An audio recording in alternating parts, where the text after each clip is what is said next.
சண்முகம், ரொம்ப இன்ட்ரெஸ்டிங்கான ஒரு கேள்வி, சுவாரஸ்யமான ஒரு கேள்வி அப்படின்னு சொல்லலாம். இளைய தலைமுறையின் வாக்கு விஜய்க்கு முழுமையாக கிடைக்குமா அப்படின்னு நம்ம அந்த கேள்வி கேட்டிருந்தோம். அதுக்கு கிடைக்கும், கிடைக்காது, பாதி கிடைக்கும், பரவாயில்லை அப்படிங்கிற மாதிரி 4 ஆப்ஷன் கொடுத்திருந்தோம். அதுக்கு இளைய தலைமுறையின் வாக்கு விஜய்க்கு முழுமையாக கிடைக்கும் என 60 விழுக்காடு மக்கள் கருத்து தெரிவித்திருக்காங்க. இல்ல கிடைக்காது, இளைய தலைமுறையின் வாக்கு விஜய்க்கு கிடைக்காது அப்படின்னு 14 விழுக்காடு மக்கள் கருத்து தெரிவித்திருக்காங்க. பாதி கிடைக்கும், பாதி கிடைக்காது, பாதி கிடைக்கும் அப்படிங்கிற வகையில ஒரு 21 விழுக்காடு மக்கள் கருத்து தெரிவித்திருக்காங்க. கருத்து இல்லை, இதை பற்றி எந்தவித கருத்தும் இல்லை என 5 விழுக்காடு மக்கள் கருத்து தெரிவித்திருக்காங்க. அப்போ இதில் அதிகமாக நம்ம கிடைக்கும் 60 விழுக்காடை தான் நம்ம பார்க்க முடியுது. சண்முக சுந்தரம், அதாவது பார்த்திபன் கண்ணன், இளைய தலைமுறையின் வாக்கு விஜய்க்கு முழுமையாக கிடைக்கும்னு நம்ம சர்வே முடிவுகள் சொல்லுதுன்னு பிரவீன் சொல்றாரு.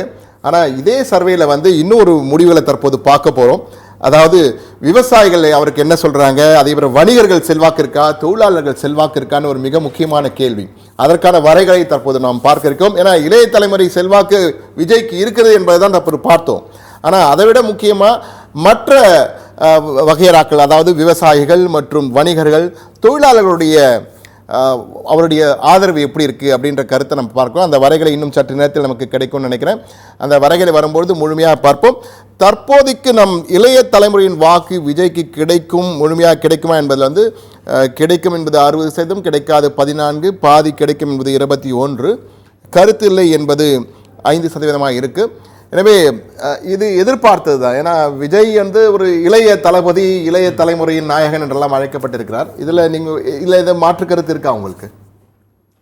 மாற்று கருத்து இல்லை. நான் ஏற்கனவே சொன்னது போல யங்ஸ்டர்ஸுடைய ஓட் பேங்க் 40% இருக்குது தமிழ்நாட்டில். இது இந்தியா முழுக்கவுமே இளைஞர்களுடைய வாக்கு சதவீதம்ன்றது ஒரு குறிப்பிடத்தக்க வாக்கு சதவீதம் இருக்குது. அதனால தான் எல்லா கட்சிகளையும் இளைஞர்களை இறக்க வேண்டிய கட்டாயம் இன்னைக்கு காலத்தின் தேவையாக மாறிடுச்சு. தமிழ்நாட்டில் பாஜகவுக்கு அண்ணாமலை மாதிரி ஒரு இளைஞரை போட வேண்டிய கட்டாயம் பாஜகவுக்கு இருக்கிறது. திமுகவில் உதயநிதி ஸ்டாலின் இறக்க வேண்டிய கட்டாயம் இருக்குது. அவர் ஒரு யங்ஸ்டர் ப்ரொஜெக்ட் பண்ண வேண்டியிருக்கு. விஜய் யங்ஸ்டராக உள்ளே வராரு. எல்லா இடங்கள்லையும் யங்ஸ்டர்ஸ் உள்ளே வராங்க. இன்னொன்று அந்த 40% ஓட் பேங்க்ன்றது அது ஃபென்ஸ் சிட்டர்ஸ் மாதிரி தான். அவன் எங்கே ஓட்டு போடுவான்றதை சொல்ல முடியாது. ட்ரெடிஷ்னல் ஓட் பேங்கை நீங்கள் டேக் இட் ஃபார் கிராண்டடாக எடுத்துக்கலாம். அவங்க நம்ம கண்டிப்பாக போட்டுருவாங்க அப்படின்னு நம்பலாம். ஆனால் இவர்கள் ஓட்டு போட வருவாங்களான்னு நீங்கள் நம்ப முடியாது. வந்த பிறகு யாருக்கு ஓட்டு போடுவாங்கன்னு நம்ப முடியாது. இவங்க எப்பவுமே கட்சிக்காரங்களை பிபிலேயே வச்சிருக்கக்கூடிய ஆட்கள். அதாவது மதில் மேல் பூனை தான் இவங்க, இல்லையா? கண்ணன், உங்கள் பார்வை. விஜய்க்கு இந்த இளைய தலைமுறை வாக்குகள் 60% என்று நமக்கு வந்திருக்குது. இந்த 60%மே இந்த மாநகரங்கள், நகரங்களில் உள்ள இளைஞர்கள்.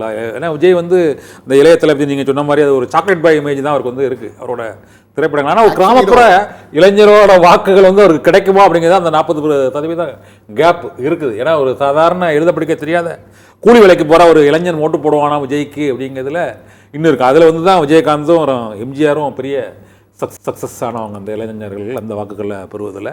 இதில் விஜய்க்கு இந்த 60%, மீதி உள்ள அந்த 40%மும் இளைஞர்கள் விஜய்க்கு அவங்க, அதாவது மேல்தட்டு இளைய முறை நோக்கி இளைய தலைமுறை தான் விஜய்க்கு ஆதரவாக அப்படின்னு ஒரு சந்தேகம் வருது இந்த கருத்து கணிப்பை பார்க்கும்போது. நிச்சயமா